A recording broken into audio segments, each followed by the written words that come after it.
विश्वमाऊली संत श्री ज्ञानेश्वर महाराजांच्या चरणी लीन होऊन आजच्या चिंतनाला सुरुवात करूया. शोध परम सत्याचा या चिंतन मालिकेच्या माध्यमातून आपला हा आध्यात्मिक चिंतनाचा प्रवास सुरू आहे. वेगवेगळे विषय घेऊन त्या विषयावर आध्यात्मिक चिंतन करण्याचा आपला प्रयत्न असतो.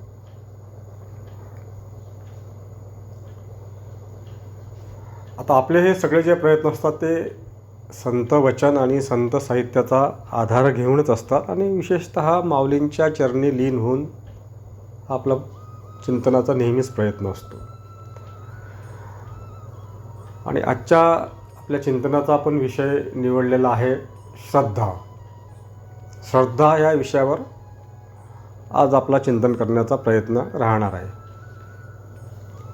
नेहमीप्रमाणे चिंतनाच्या सुरुवातीला त्या चिंतनाचा जो विषय असतो त्या विषयाचा शाब्दिक अर्थ शोधण्याचा प्रयत्न असतो आणि नंतर आपलं विश्लेषणात्मक सविस्तर चिंतन करण्याचा हा प्रवास सुरू राहणार आहे. तर श्रद्धा म्हणजे काय? तर श्रद्धा या शब्दाचा शाब्दिक अर्थ ज्या शोधतो, श्रद्धा म्हणजे विश्वास किंवा एक निष्ठा अशा पद्धतीचा त्यातून आपल्याला अर्थ एक मिळतो. म्हणजे कोणत्याही गोष्टीवर असा विश्वास असणे, त्याची निष्ठा असणे, हा एकंदरीत असा शब्दप्रयोग व्यवहारामध्ये आपण करतो. आता श्रद्धा हा विषय आपला आध्यात्मिक चिंतनासाठी निवडलेला असल्यामुळे त्या माध्यमातून आपला हा चिंतनाचा प्रवास सुरू राहणार आहे. तर आता पुढचं आपलं जे चिंतन आहे ते सविस्तर आणि त्या श्रद्धा या विषयावरील विश्लेषणात्मक असं चिंतन करण्याचा आपण आता प्रयत्न करूया.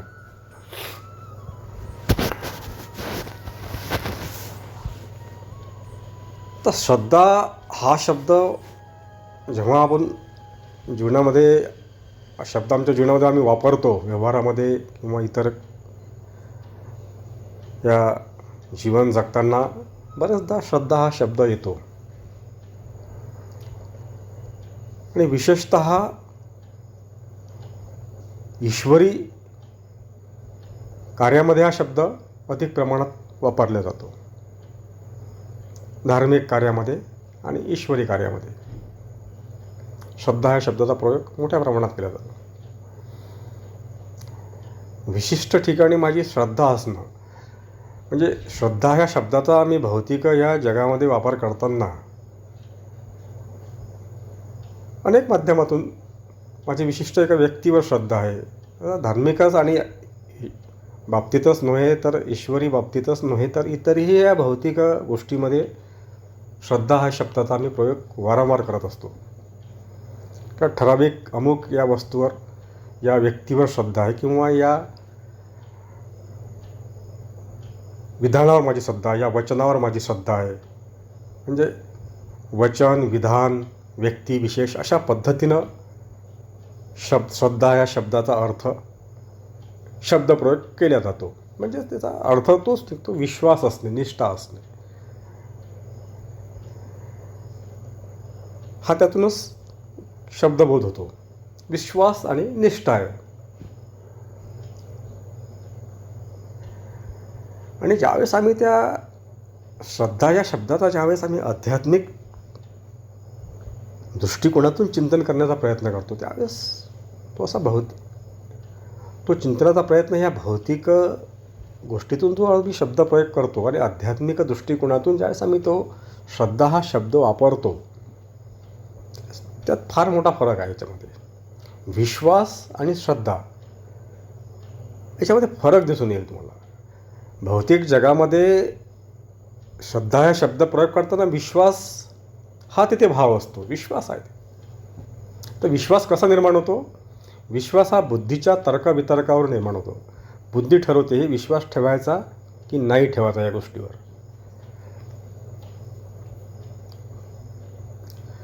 ज्यावेळेस आम्ही भौतिक या गोष्टीच्या अनुषंगाने आम्ही श्रद्धा शब्द वापरतो, त्यावेळेस तिथे बुद्धी काम करत असते आमची, की ही जी गोष्ट आहे ज्याच्यावर आम्ही श्रद्धा ठेवणार आहोत ती त्या पात्रतेची आहे किंवा नाही याचा तर्कवितर्क करून मग बुद्धी ठरवते, तर निष्कर्ष काढते, आणि ते ठेवायला हरकत नाही, विश्वास ठेवायला हरकत नाही. पण कालांतराने आम्हाला असं लक्षात येईल की त्याचा मग विश्वासाचा विश्वासघातसुद्धा होऊ शकतो. म्हणजे त्या श्रद्धेचं रूपांतर अंधश्रद्धेत पण व्हायला वेळ लागत नाही. म्हणजे इथे कसं आहे, परिवर्तनशील आहे, इथे शाश्वतता नाही आहे भौतिक जगामध्ये. आणि ज्यावेळेस त्या श्रद्धेचा आम्ही आध्यात्मिक दृष्टिकोनातून विचार करतो, माझी ईश्वरावर श्रद्धा आहे, तिथे त्या श्रद्धेला वेगळं स्वरूप प्राप्त होते. मग तिथे तो विश्वास नसतो, तिथे ती निष्ठा नसते, ती श्रद्धा असते. श्रद्धा हा आंतरिक भाव आहे, तो आंतरिक भाव आहे. अंतर्मनातून आलेला जो भाव असतो तो श्रद्धा या माध्यमातून व्यक्त होत असतो. भौतिक जगामध्ये आम्ही श्रद्धा हा विश्वास आणि निष्ठेच्या माध्यमातून वापरत असतो, त्याच्यामध्ये बदल होऊ शकतो. पण ज्यावेळेस आम्ही त्या परमसत्य परमात्म्याच्या संबंधात त्यावेळेस चर्चा करतो, त्या दृष्टिकोनातून श्रद्धेचं आम्ही महत्त्व ज्यावेळेस सांगण्याचा प्रयत्न करतो, तिथे श्रद्धा ह्या शब्दाचा अर्थ हा व्यापकतेकडे जातो. मग असं मर्यादित स्वरूपात राहत नाही. जे अंतर्मनातून हा जो भाव असतो त्या तत्वाविषयी, त्याला श्रद्धा म्हटलं गेलेली आहे. ईश्वरावर माझी श्रद्धा आहे असं ज्यावेळेस आम्ही म्हणतो, तो आंतरिक भाव असतो. कारण की ईश्वर हा व्यापक आहे, तो निर्गुण निराकार आहे. ते तत्व भौतिकतेमध्ये व्याप्त नाही, भौतिकमध्ये येत नाही तत्व. ते आता त्याच तत्वापासून ही भौतिकता निर्माण झालेली आहे. त्याला कारण ते तत्वच आहे. ईश्वर तत्वाच्या माध्यमातूनच हे सगळा भौतिक आभास निर्माण झालेला. हा सगळा भाग आपल्या आधीच्या चिंतनामध्ये आलेला आहे. तरी तो वारंवार आपल्याला तो उल्लेख प्रत्येक चिंतनामध्ये करावा लागतो. कारण की सर्वच जण सर्वच चिंतन ऐकतात असं नव्हे.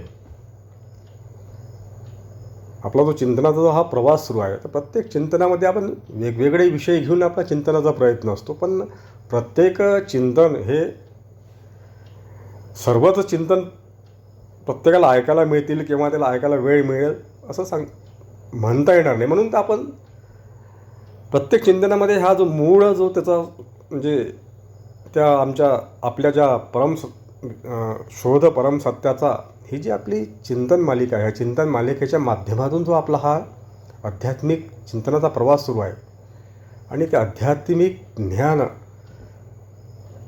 पोहोचवण्याचं कार्य सर्वांपर्यंत,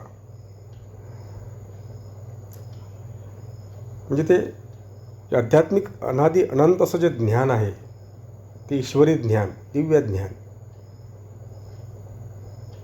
ते संतांनी सांगितलेलं ते ज्ञान, ते सर्वांपर्यंत पोहोचावं, हा आपल्या या चिंतन मालिकेचा उद्देश आहे. आणि त्या ज्ञानाच्या अनुषंगाने प्रत्येकाच्या जीवनात हे चिंतन प्रकट व्हावं, आणि चिंतनातून त्या स्वतःचाच आपला जीवनाचा प्रत्येकाला उद्धार व्हावा, हाच केवळ या चिंतन मालिकेचा उद्देश. तो बोध सर्वांना प्राप्त व्हावा. जो बोध संतांना प्राप्त झाला, तर संतांनी सांगितलेलं ते ज्ञान, ते दिव्य ज्ञान, ते संत वचन, तेच ज्ञान जे अनादी अनंत आहे, ते संतांच्या माध्यमातून ते आमच्यापर्यंत आलं. त्या ज्ञानाला आधी नाही, अंत नाही. संतांच्या आधी ते ज्ञान होतंच. ते अनादी अनंत असं ते ज्ञान आहे. पण ते ज्ञान संतांना ते प्राप्त झालं होतं, त्यांना त्याचा बोध झाला होता. आणि त्यांनी मग जे ज्ञान ग्रंथाच्या माध्यमातून आमच्यासाठी त्यांनी आमच्यापर्यंत पोहोचवलं. आणि त्याच ज्ञानावर चिंतन करून ते ज्ञान अधिक लोकांपर्यंत पोहोचवावं, आणि सगळ्यांना ते ज्ञान कळावं, आणि सगळ्यांचा जीवनाचा उद्धार व्हावा. सर्वांच्या जीवनामध्ये ही जी चिंतन मालिका आहे, असंच हे चिंतन सर्वांच्या जीवनामध्ये घडावं. जे जे हे चिंतन ऐकतील त्यांनासुद्धा हे चिंतन करण्याची त्यांना ओढ निर्माण व्हावी, त्यांच्यामध्ये ती भक्ती प्रगट व्हावी त्या ईश्वर तत्वाविषयी. संत विचार त्यांच्या जीवनामध्ये त्यांना प्राप्त व्हावेत आणि स्वतःचा जीवनाचा उद्धार करता करता इतरांचाही जीवनाचा उद्धार करण्याचा हा एक छोटासा प्रयत्न आहे आपला हा चिंतन मालिकेचा. आम्हाला त्या परम सत्याचा शोध घ्यायचा आहे त्या संतांच्या ज्ञानाच्या माध्यमातून. प्रत्येकानेच हा शोध घेण्याचा प्रयत्न व्हावा म्हणून हे प्रसारित करण्याचं आमचं हे प्रयोजन आहे. तर आजच्या आपल्या चिंतनाचा विषय आहे श्रद्धा. तर नेमकं श्रद्धा ही ईश्वरावर श्रद्धा आहे असं जेव्हा आम्ही म्हणतो त्यास तो एक अंतर्मनातून आलेला भाव असतो. कारण ईश्वरावर श्रद्धा असणं ही साधी गोष्ट नाही आहे, अतिशय दुर्लभ घटना ही. ईश्वरावर श्रद्धा ही कोणाची असू शकत नाही. जिथे कुठे त्यांना त्या तत्वाविषयी ओढ निर्माण होणं, ईश्वर तत्वाविषयी त्याची आवड निर्माण होणं दुर्लभ घटना ही, कोणालाही होत नाही ती. आम्ही सगळे भौतिकतेमध्येच रमलेलो आहोत. भौतिक जगातच आम्हाला सत्य वाटतं आणि त्याच्यामध्येच आम्ही रममान झालेलो आहोत. कुठेही आम्हाला असं ईश्वर तत्वाकडे जावं असं वाटत नाही. आणि आम्ही त्या तत्वाकडे गेलोही तरी आमच्या काही स्वार्थ घेऊन आम्ही जातो. आमचे लोभ मोह या माध्यमातून आम्ही त्या तत्वाकडे जातो. मला हे प्राप्त व्हावं, ते प्राप्त व्हावं. आमच्यातील जीवनातील हे काही उणीव आहेत त्या ईश्वराने त्या भरून काढाव्या. मला जे हवं आहे ते ईश्वराने मला द्यावं, की माझ्या जीवनातलं दुःख ईश्वराने नष्ट करावं, मला सुख द्यावं. अशा अनेक अशा अपेक्षा घेऊन आम्ही त्या ईश्वराकडे जातो. ईश्वर तत्वाची ज्यावेळेस आम्ही भक्ती करतो त्या भक्तीच्या माध्यमातून आम्ही त्याची भक्ती त्याला म्हणता येणार नाही. ती ईश्वर तत्वाकडे आमची एक मागणी असते काहीतरी मिळवण्यासाठी, आमच्या ह्या भौतिक गोष्टी प्राप्त करण्यासाठी. त्याच्या अर्थहीन आहे अशा निरर्थक आणि अर्थहीन गोष्टी प्राप्त करण्यासाठी आम्ही त्या ईश्वराकडे ते मागणं मागतो. आणि वेळोवेळी तो ईश्वर पुरवतो सुद्धा, तो भक्तांना नाराज करत नाहीत. परंतु त्यामुळे जीवनाचा जो आमचा मुख्य उद्देश आहे मानवी जीवनाचा तो साध्य होत नाही. हे मनुष्य जीवन हे कशाकरता प्राप्त झालेलं आहे हा बोध होणं गरजेचं आहे. ह्या जीवनाचा उद्देश काय आहे, मानवी जीवन आम्हाला जे प्राप्त झालं तर जीवन कशाकरता प्राप्त झालं, काय आहे जीवनाचा उद्देश. जगामध्ये पशु पक्षी किडे कीटक अनंत प्राणी आहेत, अनेक जनावर आहेत. 84 लक्ष जीवनीचा उल्लेख आलेला आहे शास्त्रामध्ये. 84 लक्ष प्रकारचे जीव या विश्वामध्ये आहेत. आणि या 84 लक्ष जीवाच्या जीवनीमध्ये न जाता आम्हाला मनुष्य जीवन प्राप्त झालं. कशाकरता प्राप्त झालं असावं, काय आमचा जीवनाचा उद्देश काय आहे, मानवी जीवन आम्हाला कशाकरता मिळालं हा शोध घेण्याचा आमचा प्रयत्न असला पाहिजे. कदाचित नाही काही ठीक आहे, काही कळणार नाही सुरुवातीला, कारण की अनेक जन्मोजन्मी जर आम्ही काही ते ईश्वरी कार्य करत आलो तरच आमची त्या ईश्वर तत्वाकडे ओढ निर्माण, तशी ओढ निर्माण होत नाही. ठीक आहे, आतापर्यंत आम्ही आमच्या मागील जन्मामध्ये आम्हाला त्या ईश्वराचा तत्वाकडे त्या ईश्वराकडे जावं असं वाटलं नाही. परंतु आता हे जे मनुष्य जीवन आम्हाला प्राप्त झालेलं आहे, इथे जर ज्यावेळेस असे काही संत विचार आमच्या कानावर पडतात, आमच्या जीवनामध्ये संतांचे विचार येतात, संतांचं ते ज्ञान ऐकायला मिळते, श्रवण करायला मिळते, आणि मग कुठेतरी आम्हाला त्याची ओढ निर्माण होते.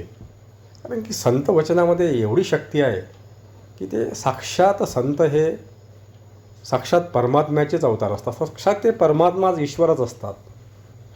तेच ईश्वरी स्वरूप असतात. ते स्वतः ईश्वर असतात संत.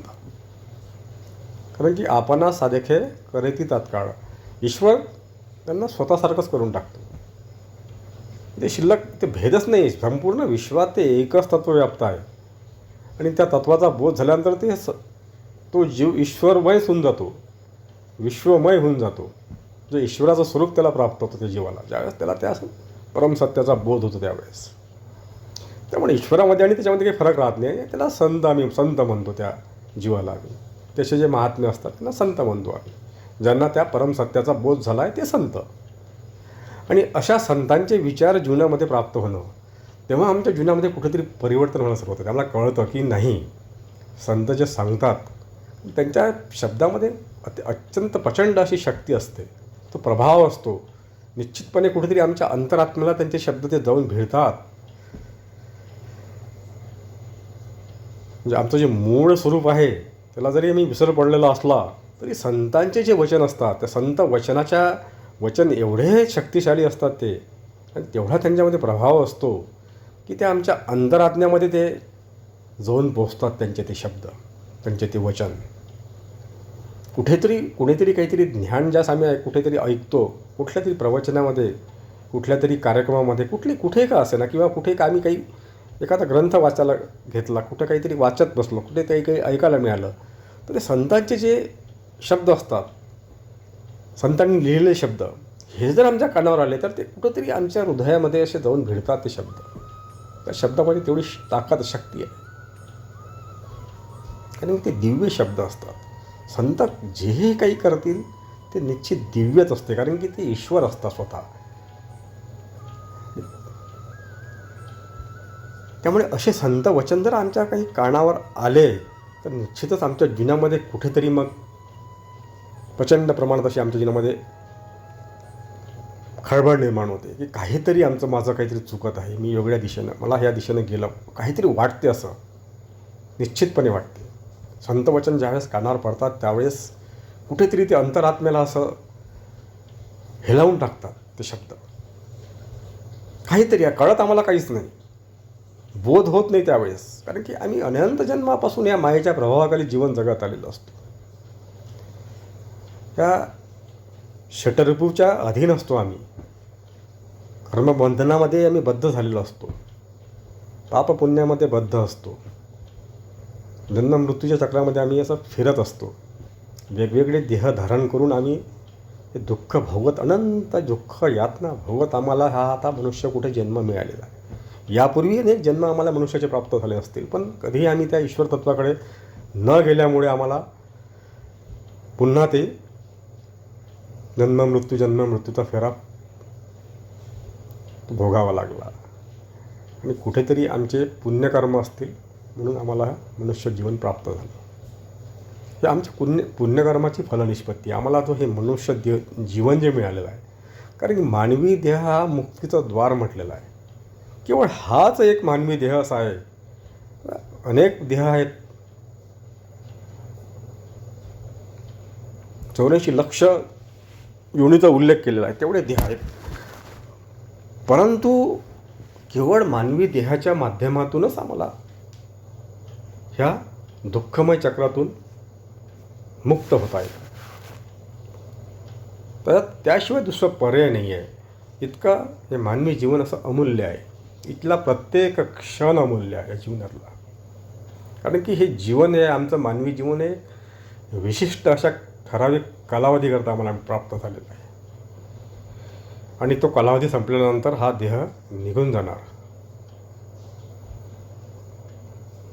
इथे जे निर्माण झालं ते नाश निश्चित आहे. त्याचा निर्मिती आणि नाश ही प्रक्रिया निरंतर सुरू आहे, परिवर्तनशील आहे भौतिक जगात. देह हा भौतिक जगाचाच भाग आहे. त्याच्यामुळे हा देह आम्हाला एक साधन म्हणून मिळालेला आहे. तर मी कोण आहे हा ज्यावेळेस हा आम्हाला शोध घ्यायचा आहे. माझं मूळ स्वरूप काय आहे. देह नष्ट होणार आहे, मग मी कोण आहे आणि मी कशा करता देहामध्ये आलो, मला कुठे जायचं, मी आलो कुठून, मी कोण आहे, हे सगळे प्रश्न आम्हाला पडले पाहिजेत. तर त्या प्रश्नाचं उत्तर शोधण्याचा आमचा मग प्रवास सुरू होतो.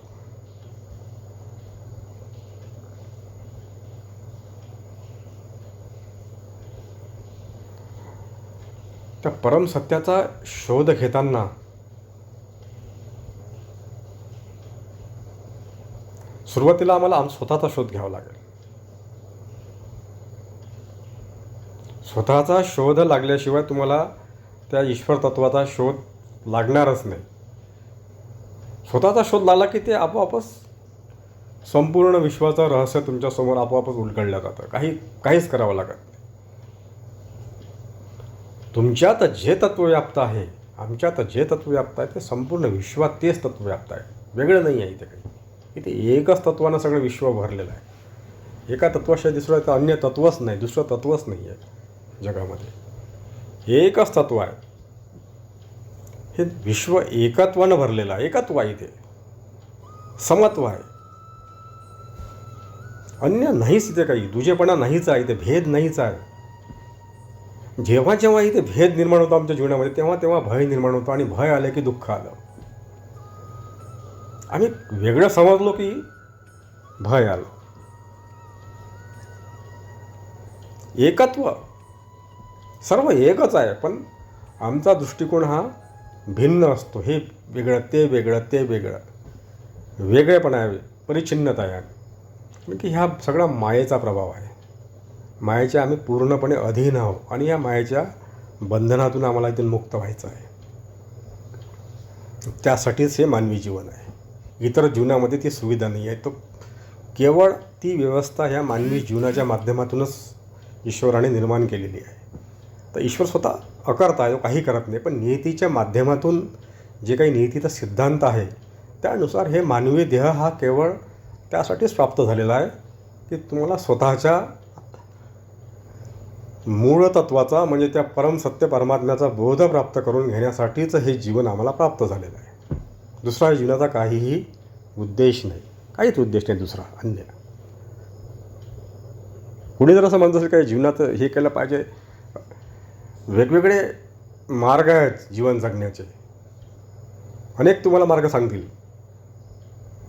वेगवेगळ्या पद्धतीनं जीवन कसं जगावं, जीवन कसं असावं, जीवनामध्ये काय केलं पाहिजे, अनेक प्रकारचे ते तुम्हाला पुस्तकं मिळतील. अनेक प्रकारचे सांगणारे मार्गदर्शक मिळतील, जीवनाचा अर्थ सांगणारे. परंतु या जीवनाचा फक्त केवळ एकच मार्गदर्शक आहे आणि ते म्हणजे संत. संतच तुम्हाला योग्य दिशेपर योग्य मार्गाने घेऊन जाऊ शकतात. जो जीवनाचा तुमच्या उद्धार करणारा तो मार्ग आहे.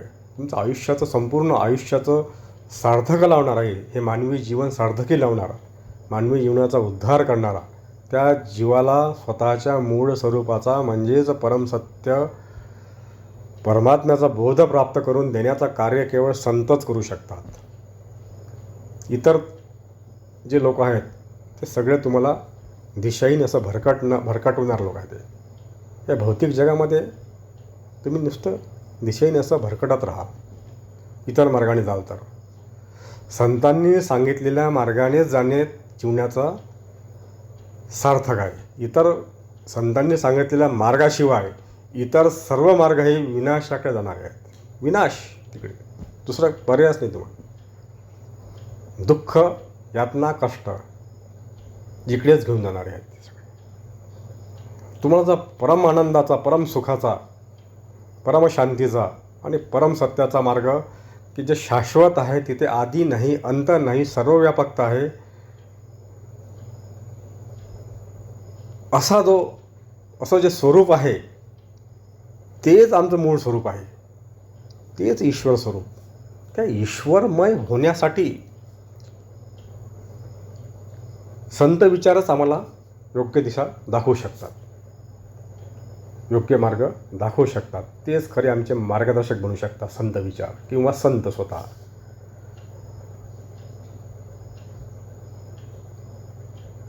ज्यांना तो बोध प्राप्त झाला सत्याचा, तेच आम्हाला सत्यापर्यंत घेऊन जाऊ शकतात. इतर तुम्हाला जे काही सांगतील ते केवळ चुकीचंच असेल हे निश्चित आहे. संत सोडून इतर सर्व हे तुम्हाला चुकीच्या दिशेने घेऊन जाणार. तुम्हाला योग्य मार्ग कुणी दाखवणारच नाही, कारण की स्वतःही त्यांना योग्य मार्ग मिळालेला नसतो. त्यामुळे ते योग्य मार्ग ते दाखवूच शकत नाही. ज्यांना ते प्राप्त झालं तेच तुम्हाला तिथपर्यंत घेऊन जाऊ शकतात. म्हणून श्रद्धा कोणावर ठेवायची हा एक महत्त्वाचा भाग आहे. कुठे श्रद्धा आमची कुठे असली पाहिजे? भौतिक जगातील या गोष्टीवर श्रद्धा असावी की ईश्वरावर श्रद्धा असावी? आणि श्रद्धा ही केवळ ईश्वरावरच असू शकते, ही तर श्रद्धा असूच शकत नाही. तो विश्वास झाला, ती निष्ठा झाली, तो एक बाह्य स्वरूपाचा एक बुद्धीचा भाग झाला. ती बुद्धी काम करत असते. भौतिक जगामध्ये बुद्धीचं कार्य जास्त चालतं. बुद्धी ही कसं कर्मप्रधान आहे, पण तो चित्त जे आहे आमचं मन, बुद्धी आणि चित्त, अहंकार, बुद्धी आणि अहंकार यांचं कार्य ह्या भौतिक जगामध्ये जास्त प्रमाणात असतं.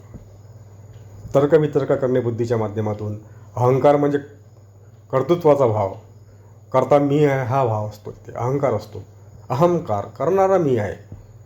बुद्धी काय करते? बुद्धी ही वेगवेगळे तर्कवितर्क करून निर्णय घेते काय काय करायचं ते. भौतिक जगात कार्य करते बुद्धी, अहंकार भौतिक जगामध्ये कार्य करतो. मन तर अतिशय चंचल आहे, ते तर तुम्हाला कुठे घेऊन जाईल काही सांगताच येत नाही. आणि एक चित्त, तिथेच कुठंतरी ते सद्भावना प्रगट होण्याचं ते ठिकाण आहे.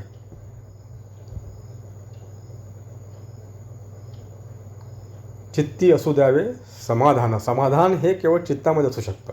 शांतीचा वास चित्तामध्ये असतो.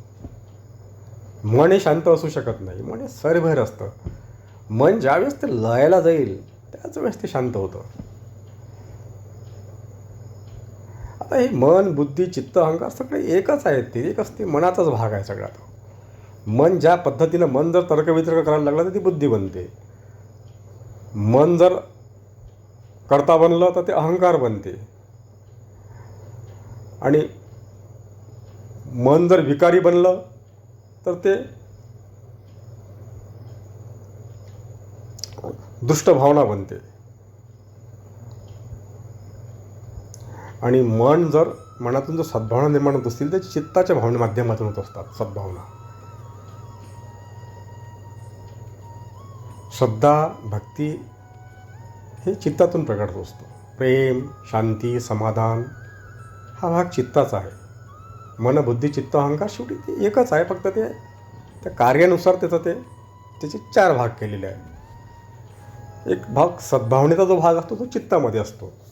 कर्तेपणाचा भाग हा अहंकारामध्ये असतो. तर्कवितर्काचा भाग हा बुद्धीमध्ये असतो. आणि चंचलता जी आहे, विकाराकडे, विषयाकडे धाव घेणारा जो भाग असतो तो मन असतं. ते मनात, त्याला मन म्हटलेलं आहे. आणि शेवटी सगळे मिळून ते एक मनच असतं. आणि शेवटी हे सगळं मनही सुद्धा आभास असतं. केवळ ह्या मायेचा हे आभासित आहे सगळे मन. त्याचं अस्तित्वच नाही आहे मुळात. कारण मुळात ह्या कशाचं अस्तित्वच नाही. ते ईश्वर तत्वाशिवाय अन्य सर्व भ्रम आहे, आभास आहे. शेवटलं तत्व आहे ते. नाहीच, ते काहीच नाही. चित्त नाही, बुद्धी नाही, अहंकार नाही, मनही नाही, काहीच नाही. त्याचा भ्रम आहे तो आमचा. ती माया एक प्रकारची फक्त आम्हाला हे सुख दुःख भोगण्यासाठी निर्माण केलेली ती व्यवस्था आहे. आणि ह्या मनाचाच आम्हाला नाश करायचा आहे, लय करायचा आहे. आणि तो मनाचा नाश होऊ शकतो केवळ आणि केवळ त्या ईश्वरी चरणाशी, ईश्वर तत्वाशीच तो मनाचा नाश होऊ शकतो. कारण की ज्यांना ते मन निर्माण करण्याचं जे माध्यम आहे, इथून मनाची निर्मिती झालेली आहे. जिथून मनाची निर्मिती झाली तिथेच त्याचा लय होतो. आणि मन लयाला गेलं की हे सर्व आपापच आभास हा नष्ट होऊन जातो. कारण मनच हा आभास आहे. आणि मनाच्या आभासातून त्यांनी हा दुसरा आभास निर्माण केलेला आहे या भौतिक जगाचा. हे भौतिक जे विश्व मला सत्य वाटतं ते मनाच्या माध्यमातून वाटतं. मनाला ठरवलेलं आहे सगळं, हे सत्य आहे. मन ठरवतं हे सगळं. मन अशा पद्धतीने ते कार्य करतं. ते 4 त्याचे भाग आम्ही केले आता, मन, बुद्धी, चित्त, अहंकार. या भौतिक जगामध्ये या 4 माध्यमातून ते मन कार्यरत असतं. त्याचा निर्णय असतो हा की हे सगळं विश्व हे सत्य आहे. आणि ते वेगवेगळ्या पद्धतीनं मग त्याचे जे वेगवेगळे 4 भाग आहेत त्या माध्यमातून ते वेगवेगळे त्याचे कार्य त्यांच्या सोपवलेले आहेत. जोपर्यंत मन आहे तोपर्यंत आमच्यासाठी हे भौतिक जगत सत्यच वाटणार आम्हाला. ज्यावेळेस त्या मनाचा लय होईल, आता मनाचा लय हा त्या ईश्वरी चरणाशी होऊ शकतो. म्हणजे जेव्हा मनाला आम्ही त्या चरणाशी स्थिर करू. कारण की मन एक तर स्थिर होत नाही. मन हे अतिशय चंचल आहे. आणि चंचलतेमध्येच आहे म्हणून त्याचं अस्तित्व आहे. ते स्थिर झालं की ते लय, त्याचा लय पाहतो. ते स्थिरच राहत नाही. ते सारखं सातत्याने असं ते भरकटत असतं, दिशाहीन असं भरकटत असतं मन. कधी कुठे जाईल, कधी कुठे जाईल, काहीच त्याचं सांगता येत नाही. ते स्थिर होतच नाही. ते भौतिक जगामध्ये मन स्थिरच नाही होत. मन स्थिर होते केवळ त्याच तत्वाशी, जे परमसत्य परमात्मा तत्वाशी. तिथे जर ते मनाला घेऊन गेले, तिथं ते स्थिर होतं. आणि तिथे ते मन जात नाही. तिथे त्या मनाला मला घेऊन जायचं आहे. हा मानवी जीवनाचा उद्देश हा आहे. त्या मनाला त्या तत्वाशी घेऊन जाणे, तिथे घेऊन जाणे त्याला. ते तर मन तर त्याच्या पद्धतीनं कामच करणार. ती विषय विकार वासनेकडे धाव घेणार. पण आम्हाला त्या मनाला त्या ईश्वर तत्वाजवळ घेऊन जायचं आहे. तो प्रयत्न आम्हाला करायचा आहे.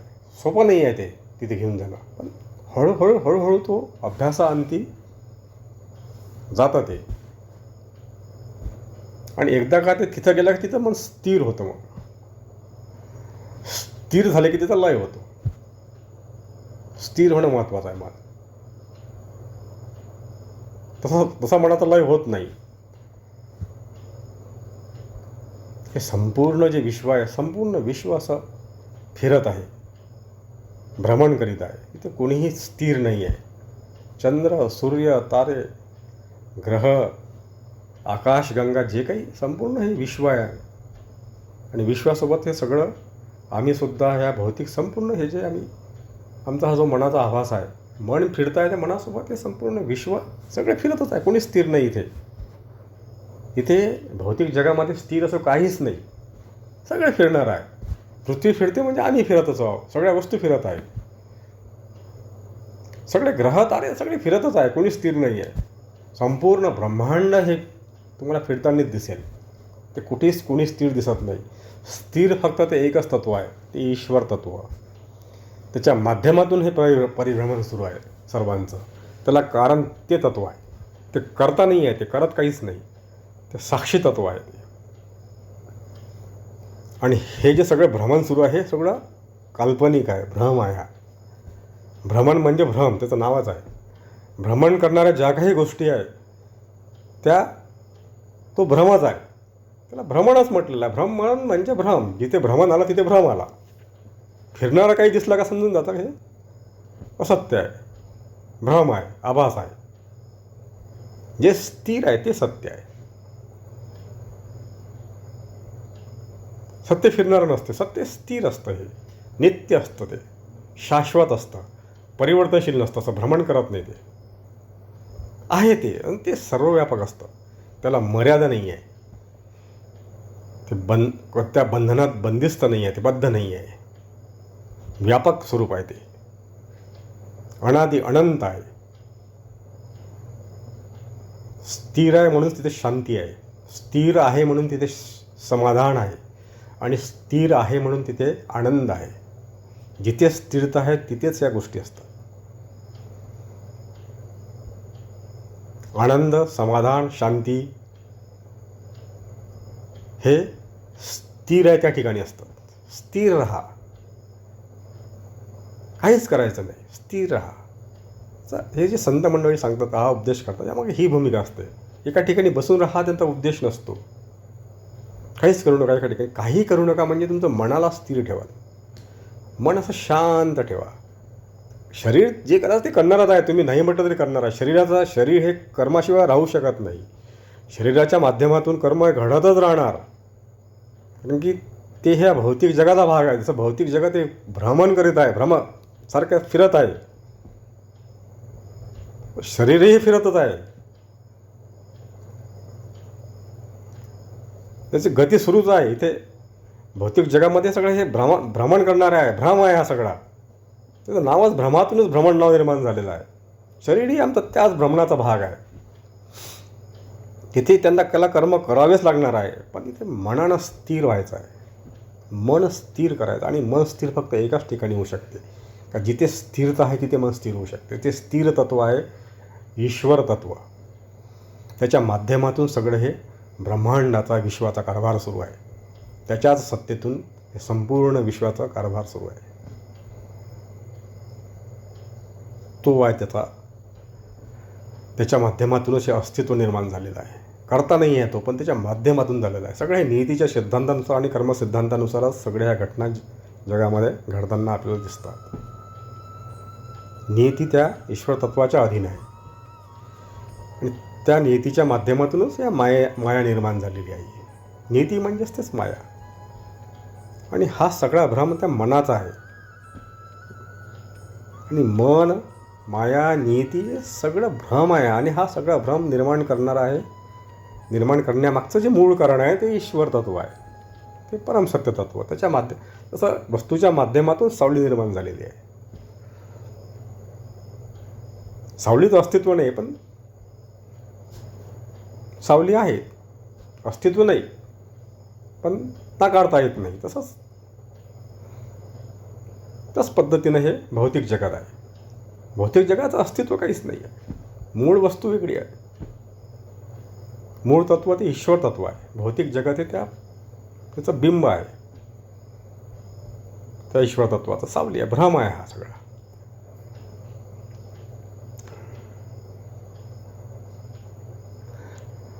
आपल्या आजच्या चिंतनाचा विषय होता श्रद्धा.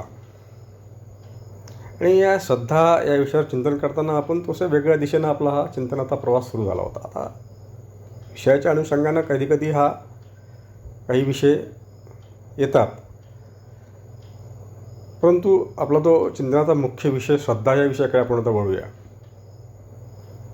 ईश्वरावर श्रद्धा असणं म्हणजे काय असणार?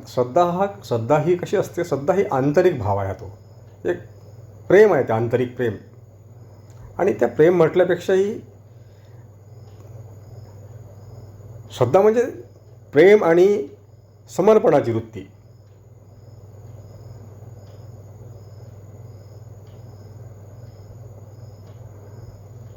आणि या श्रद्धेच्याच माध्यमातून पुढे त्याचं रूपांतर हे भक्तीत होतं. मग सुरुवातीला श्रद्धा असतं, त्या श्रद्धेचंच मग पुढे प्रकटीकरण भक्तीमध्ये होतं. जीवनात मग नंतर भक्ती प्रकट होते. श्रद्धेशिवाय भक्ती प्रकट होत नाही. म्हणजे भक्तीची ही सुरुवातीची पायरी श्रद्धा. कुठेतरी ज्यावेळेस आमची ईश्वरावर श्रद्धा बसते, त्याच वेळेस नंतर जीवनामध्ये हळूहळू मग आमचं तिकडचा प्रवास सुरू होतो ईश्वर तत्वाकडे जाण्याचा. आणि मग जीवनामध्ये भक्तीचं प्रकटीकरण होतं. परंतु सुरुवात ही श्रद्धेतून होत असते. की कुठे श्रद्धा असल्याशिवाय त्या दिशेने आम्ही जात नाही. पहिले आम्हाला श्रद्धा असावी लागते. संत वचनावर पहिले श्रद्धा असावी लागते. संतांनी सांगितलेलं हे वचन निश्चित सत्यच आहे, याच्यावर पहिले श्रद्धा असल्याशिवाय आम्हाला पुढचा मार्गच गाठता येणार नाही. म्हणजे हे सुरुवातीची पायरी आहे श्रद्धा. श्रद्धेशिवाय आम्हाला पुढचं प्रवास करता येणार नाही, शक्य होणार नाही. प्रवास नाही करू शकणार आम्ही, कारण की तो विश्वास असावा लागतो मनामध्ये. ती कारण की बाह्य जगात आम्ही जे काही वापर करतो श्रद्धेचा, विश्वासाच्या माध्यमातून विश्वास असणे.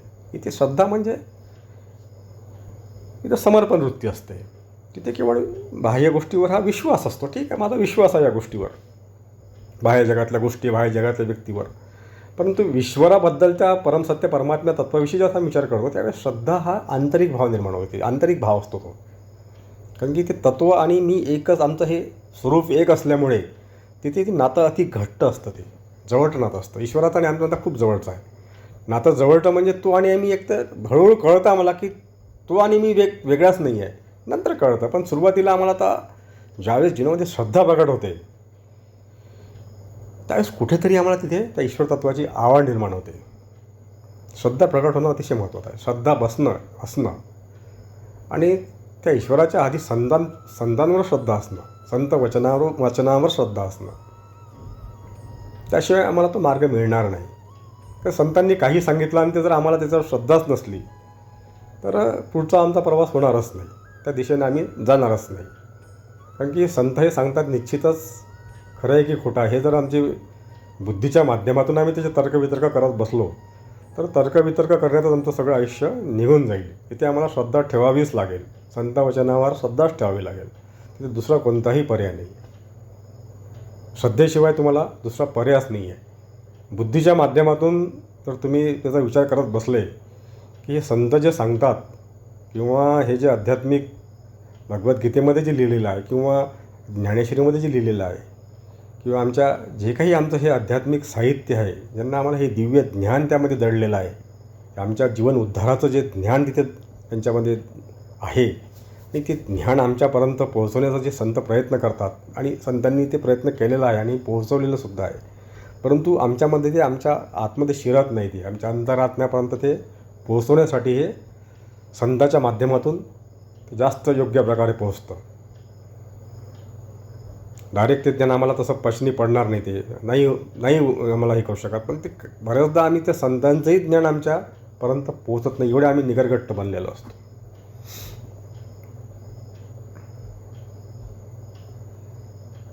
तर एखादा पदार्थ जर आम्हाला त्या पदार्थातलं जे सत्व आहेत, जे काही त्यातले व्हिटॅमिन्स आहेत, त्यातले जे पोषक तत्व आहेत, ते जर मला प्राप्त करायचे असतील तर पदार्थ मला आधी खावा लागेल, खाल्ल्यानंतर तो पचावा लागेल आणि पाचन झाल्यानंतर ते माझ्या शरीरामध्ये त्या पोषक तत्वाचा समावेश होईल आणि माझं शरीर त्याचा उपयोग होईल शरीराला. परंतु तर नुसतं त्या पदार्थाकडे पाहून ते पोषक तत्व मला मिळणार नाही. तसं ज्ञान आहे, पण ते ज्ञान आमच्यापर्यंत कुठेतरी ते हृदयापर्यंत पोहोचावं, त्यासाठी हे संत हे माध्यम असतात. आणि म्हणून आमच्या तेच ज्ञान संतांच्या माध्यमातून पोहोचवण्याचं कार्य जे आहे, म्हणजे आमच्यापर्यंत ते चांगल्या प्रकारे पोहोचू शकतात, कारण ते आमच्यासारखे असतात, ते मानवी देह धारण केलेले असतात. त्यामुळे अधिक हे जे प्रवाह जो असतो ज्ञानाचा, हा माध्यम आमच्यापर्यंत पोहोचवणं, ते अतिशय उत्कृष्ट माध्यम आहे संत हे.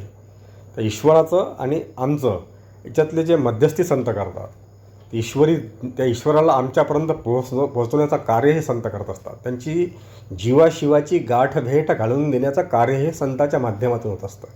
डायरेक्ट आमची जी पात्रता नसते तेवढी, पण संत ती पात्रता आमच्यामध्ये निर्माण करतात, आम्हाला त्या योग्य बनवतात ते ज्ञान प्राप्त करण्यासाठी. आणि मग आम्हाला ते त्यांच्या माध्यमातून ते ज्ञान आम्हाला प्राप्त होतं आणि आम्हाला तो आमच्या मूळ स्वरूपाचा परमसत्यत्वाचा बोध होतो. असं डायरेक्ट शक्य नाही आहे. ते संतांच्या माध्यमातून आम्हाला तो बोध प्राप्त करून घेणंच तीच व्यवस्था आहे. आता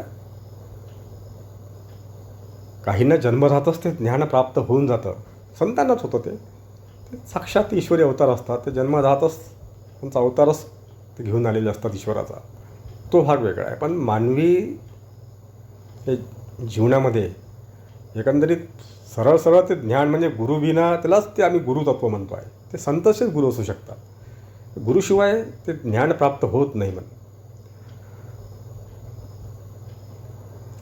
आणि गुरु हे केवळ संतच असू शकतात, संताशिवाय दुसरा अन्य गुरु असूच शकत नाही. म्हणूनच ते ज्ञान देणारे जे गुरु असतात संतच असतात, त्यांच्याच माध्यमातून आम्हाला ते ज्ञान प्राप्त करायचं आहे. पण त्यासाठी आमची श्रद्धा असावी. करा आपला आजचा चिंतनाचा जो विषय आहे तो श्रद्धा आहे. जे श्रद्धेशिवाय आम्हाला ते ज्ञान प्राप्त होणार नाही. तर श्रद्धा खूप महत्त्वाची आहे. आम्हाला जर आमच्या त्या सत्यतत्वाचा स्वतःच्या म्हणजेच ईश्वर तत्वाचा जर बोध प्राप्त करून घ्यायचा असेल, ते ज्ञान प्राप्त करून घ्यायचं असेल, तर श्रद्धा ही अतिशय आवश्यक आहे जीवनामध्ये. जे आम्हाला प्राप्त करायचं आहे त्याच्यावर आमची श्रद्धा असणं फार महत्त्वाचं आहे. त्याच्याशिवाय आम्हाला ते प्राप्त करता येणार नाही.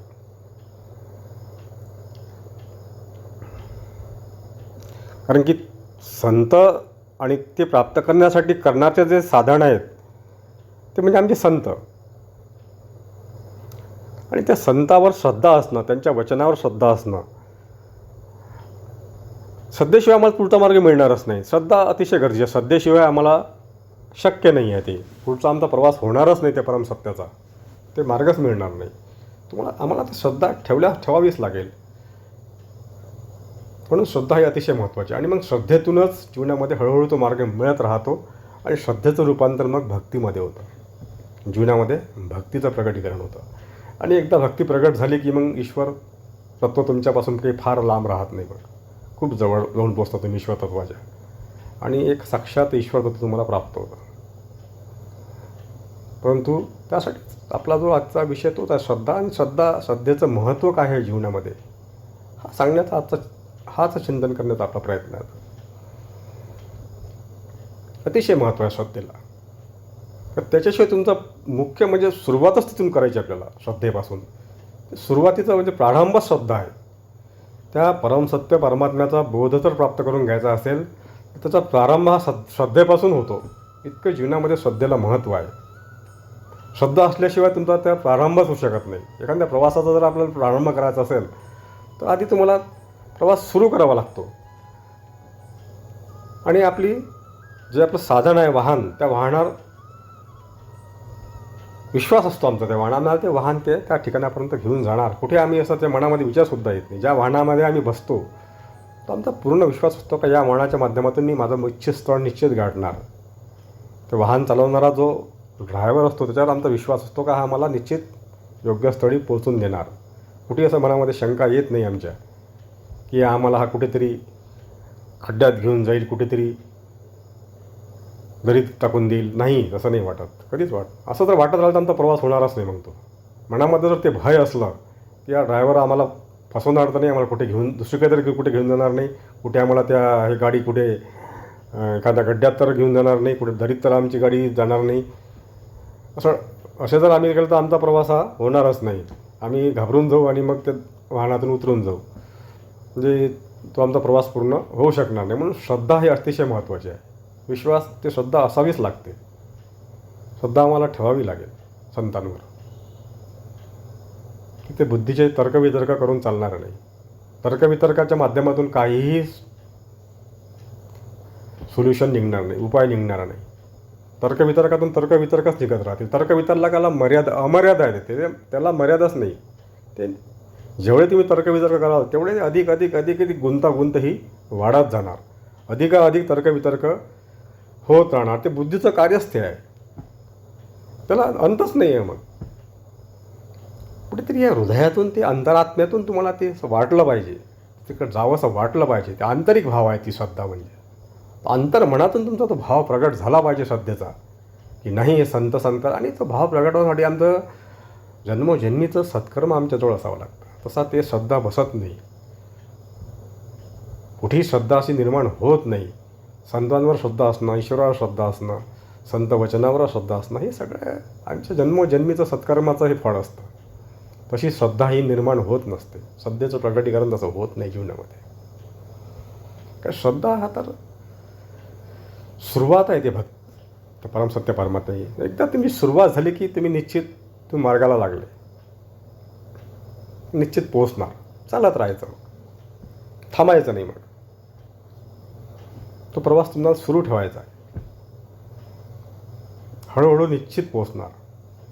आणि संतांनी सांगितलेला मार्गाने म्हणजे अतिशय योग्य मार्ग असतो तो. तुम्हाला ते निश्चित पोचवणारच त्या मार्गाने जर तुम्ही गेले तर. कमी जास्त वेळ लागेल, 1 जन्म नाही, 2 जन्म नाही, 10 जन्म किती लागेल ते तुमच्या कर्मानुसार आहे. ते तुमच्या अनेक जन्माचे जर खूपच तुमचे कर्मबंधनं जर खूप असतील तर तुम्हाला ते कर्म भोगावेच लागतील. पण निश्चित पोहोचणार तुम्ही.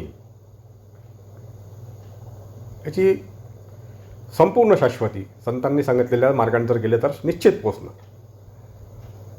हे परम सत्य आहे.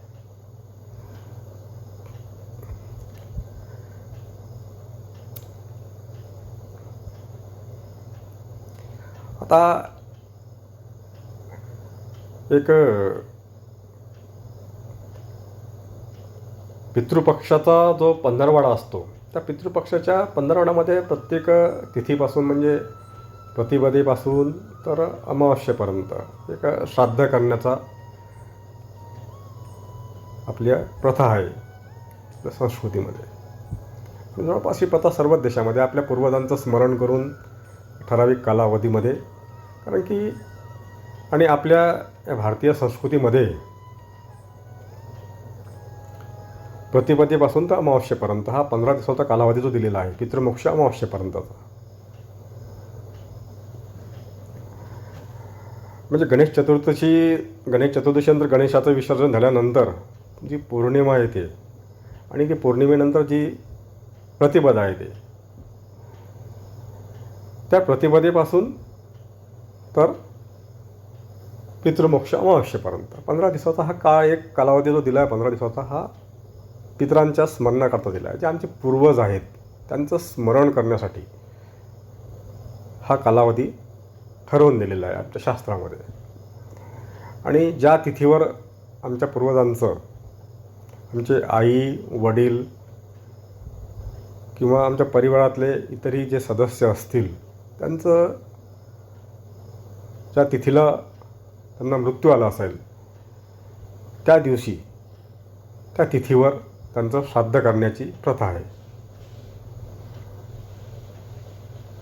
प्रतिपदा, द्वितीया, तृतीया, चतुर्थी,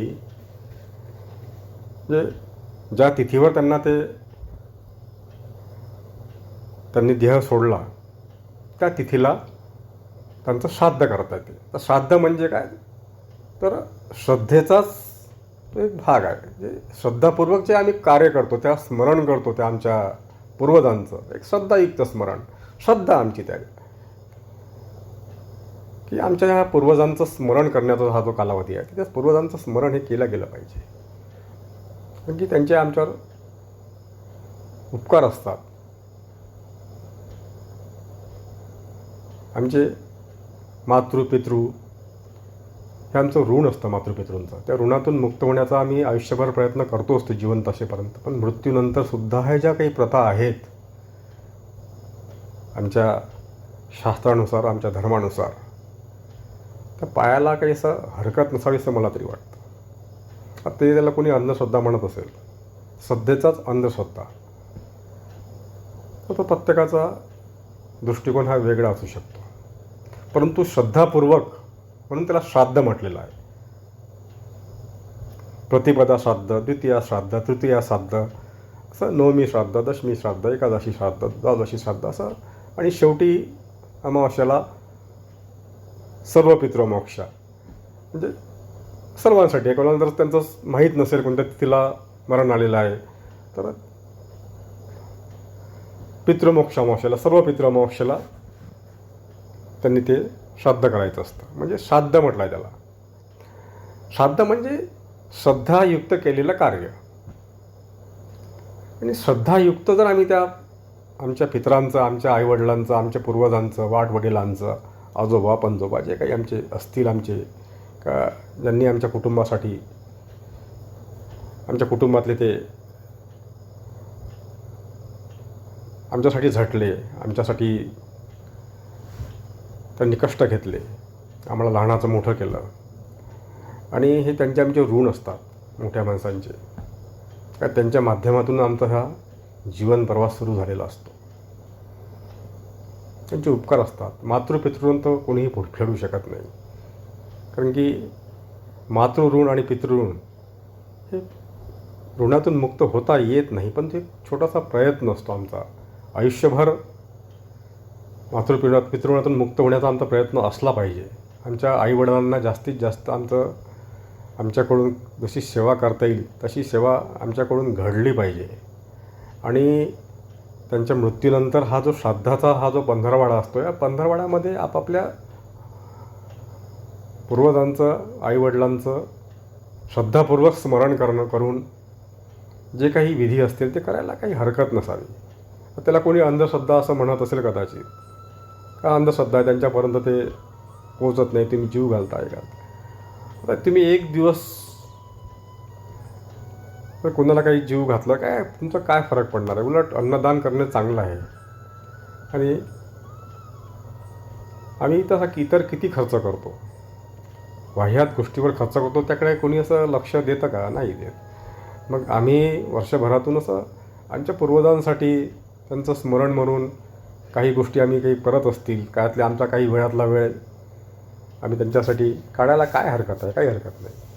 तिथे काही अंधश्रद्धा असं मला तरी काही वाटत नाही. त्यांचं स्मरण असलं पाहिजे का ज्यांच्यामुळे आज आम्ही आहोत, ज्यांनी आम्हाला घडवलं, त्यांनी आम्हाला लहानाचं मोठं केलं, अनेक कष्ट सहन करून आम्हाला शिकवलं म्हणा, की आम्हाला योग्य वेळी मार्गदर्शन केलं, आणि एक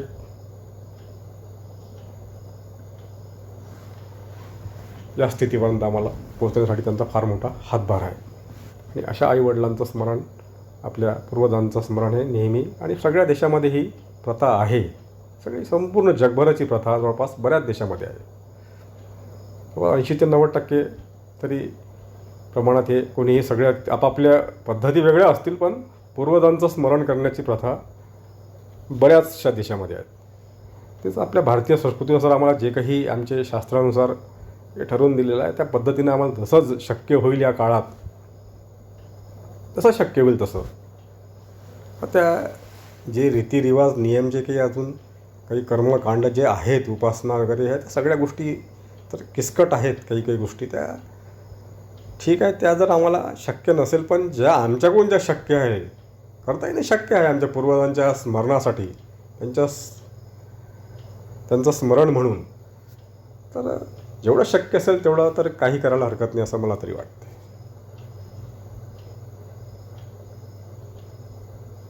म्हणून श्रद्धा हा आपला विषय होता आता चिंतनाचा, आध्यात्मिक चिंतनाचा. पण तिथे श्रद्धेचाच एक साधा हा 15 सुरू आहे आता सध्या, म्हणून हा विषय आपण हा मुद्दाम चिंतनामध्ये घेतला की श्राद्ध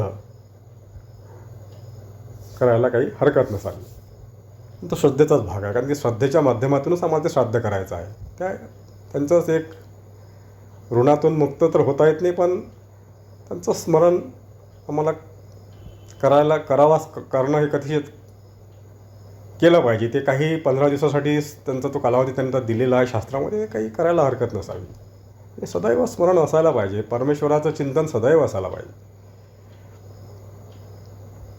आणि आम्हाला ज्यांनी घडवलं, ज्यांनी लहानाचं मोठं केलं, त्यांचं स्मरण असायला पाहिजे. आमचे आई वडील हे ईश्वरासारखेच असतात आमच्यासाठी, आणि ईश्वरासमान आईवडिलांचं चिंतन हे घडलं पाहिजे ईश्वरासोबतच. असो, आपल्या आजचा चिंतनाचा विषय होता श्रद्धा. आणि श्रद्धा ह्या विषयावर आपलं आता बरंचसं चिंतन झालेलं आहे, अजूनही बरंचसं करता येण्यासारखं आहे. त्यानंतर आपला पुढचा चिंतनाचा भाग होता अंधश्रद्धा, जो म्हणून म्हटलेला आहे. आता श्रद्धा आले की तिथे अंधश्रद्धा हा विषय येतो, पण आम्हाला त्या नकारात्मक दृष्टिकोनातून आम्ही न गेल्यापेक्षा आम्ही फक्त केवळ श्रद्धेवर लक्ष केंद्रित केलं. आणि जिथे ही श्रद्धा नाही ती म्हणजे अंधश्रद्धा. मग आध्यात्मिक चिंतन करताना श्रद्धा हा विषय ज्यावेळेस येतो, तिथं जिथे ही श्रद्धा, ईश्वरावर श्रद्धा नसेल, तर मग ती अंधश्रद्धा झाली. परमसत्याचं, परमात्म्यावर जी श्रद्धा आम्ही ठेवतो, सुरुवातीला आम्हाला परमात्म्याचा मार्ग दाखवणारे कोण आहे? ते संत. आणि इथे संतावर जर श्रद्धा नसेल, ज्यांची संतावर श्रद्धा नाही, ते अंधश्रद्धा. अरे परमसत्य परमात्मा तत्व काय हे मला माहीत नाही, परंतु आम्हाला त्याचं दर्शन घडवण्याचं कार्य संत करतात, त्यांना ते प्राप्त झालेलं आहे. आणि अशा संतांवर श्रद्धा नसणं म्हणजेच अंधश्रद्धा. इतर कुठे श्रद्धा असतो दुसरीकडे या संताशिवाय?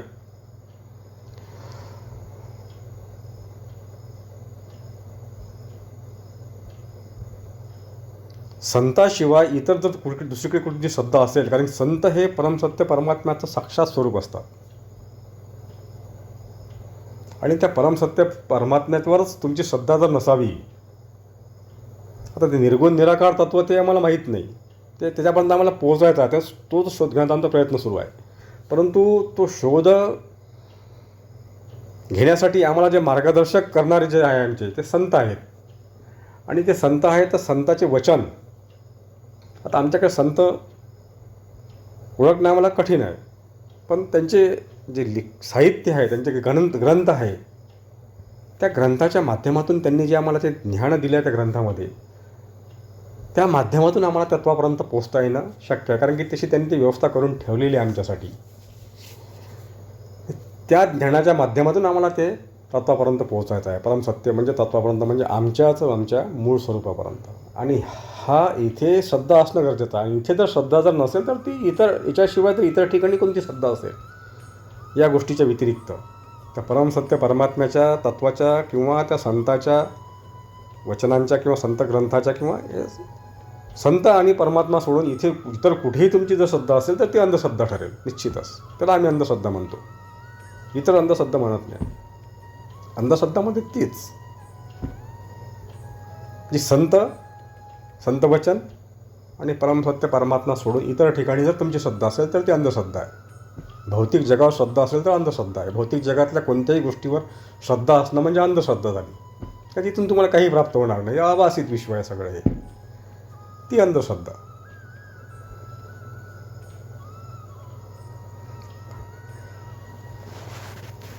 असो, आजचा आपला चिंतनाचा विषय होता श्रद्धा.